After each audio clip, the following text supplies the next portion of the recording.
Welcome to Subramani. I love talking about wealth, and wealth is defined as an abundance of valuable material or possession, right? It just talks about abundance, valuable material or things which you own. Fortunately or fortunately, when I use the word wealthy, the picture that comes to your mind must be that of a person with a lot of money, right? And it is a fact also, because Forbes or everybody tracks the wealth, right, and income. So you will have the top 500 earners, you have the top 100 earners, you have the top 500 in wealth, right? All that is tracked and tracked regularly, and it is easy to measure. What is your salary? 10 lakhs, 10 crores, 15 crores, whatever, right? So it can be measured. How much is your wealth? How many houses do you have? How many shares do you have? Right? All those things can be. So 50 crores, 100 crores, 10 lakhs, 20 lakhs, anything can be your net worth. It can be measured. So most of us, when we think of wealth, we think of a person with a lot of luxurious things available with him, with a lot of money, and therefore by definition very happy, right? That's what we think, because after a particular as income increases and as wealth increases, a person gets happier. That's in our mind, right?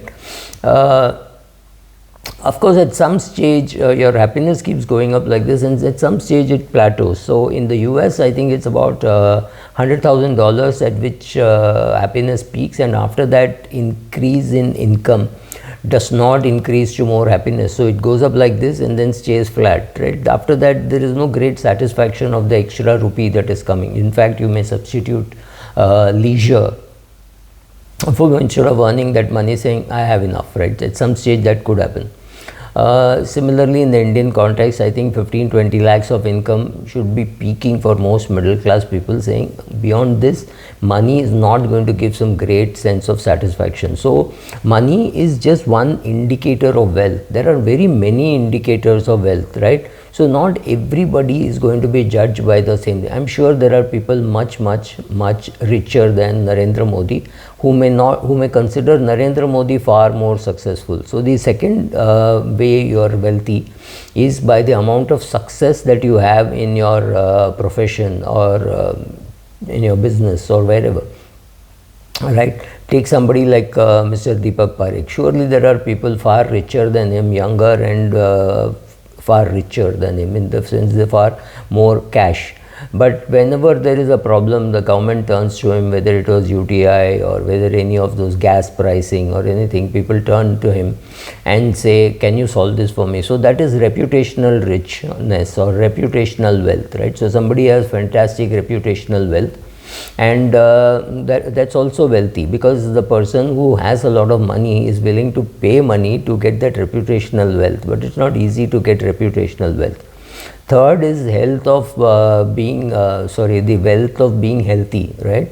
That's also very important, because you are saying, look, I am in a position to enjoy everything that I have. Would you consider a man wealthy if he has a lot of money, but he just cannot enjoy his wealth, right? Or she cannot enjoy her wealth?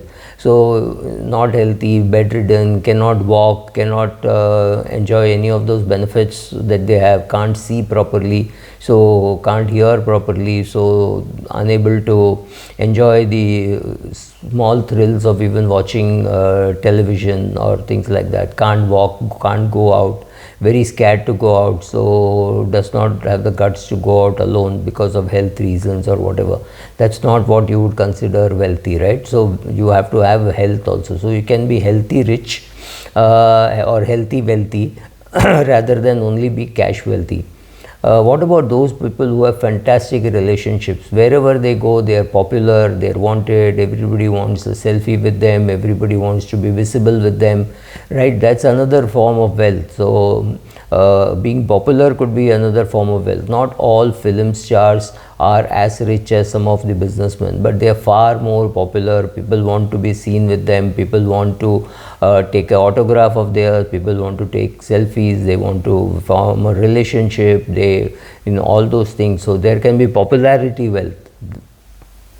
You can be wealthy by the amount of fantastic friends that you have, right? So you're very popular in your friend circle, in your family circle. People say, oh, he's the life of a party. That can be another form of wealth. So not all wealth is in the form of money. Then there can be educational wealth. People turn to you for any doubt, right? So you're extremely well read. So knowledge wealth. Now knowledge wealth is not something which can be measured very easily. How do you compare a lawyer and a doctor? Both are excellent in their field, but these are the people to whom you turn to, like, is a cardiologist, he's a constitutional lawyer, whatever. So they are again very, very wealthy in the terms of knowledge that they have. All these people have money, make no mistake, but they are not being judged by the amount of money that they have. For example, if you have a legal problem, you may turn to Salvi and you will not turn to Mr. Mukesh Ambani. So Mr. Mukesh Ambani definitely has more wealth than Mr. Harish Salvi, but when you have a legal doubt, you go to Mr. Harish Salvi. Similarly, there could be a neurosurgeon, there could be a heart surgeon who would be very reputed. So reputational wealth.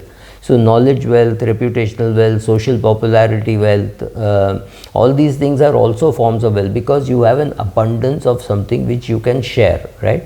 And unlike financial wealth, educational wealth and reputational wealth increases the more you spend it, right? The more knowledge that you are willing to give away, it looks like your knowledge is also increasing. It does not happen so much with wealth, because wealth you can give away, and I'm not even getting into the universal law that when you give you will get. I'm not getting into that, but you can give away. It is some kind of a depleting asset.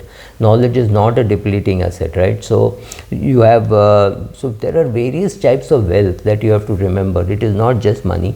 It can be knowledge, it can be spiritual. People turn to you for any spiritual questions, so that is there.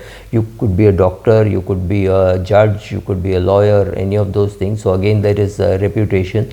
You could be a very social person, so there you could have a very good social circle which you have created with his friends, cousins, classmates, clients, your vendors, all of them put together. You have a fantastic social life. That could be a form of wealth, right? So don't get carried away by thinking that wealth means money. Wealth of course means money, because that is the easiest to measure, but there are other measures of wealth also. You need to remember that.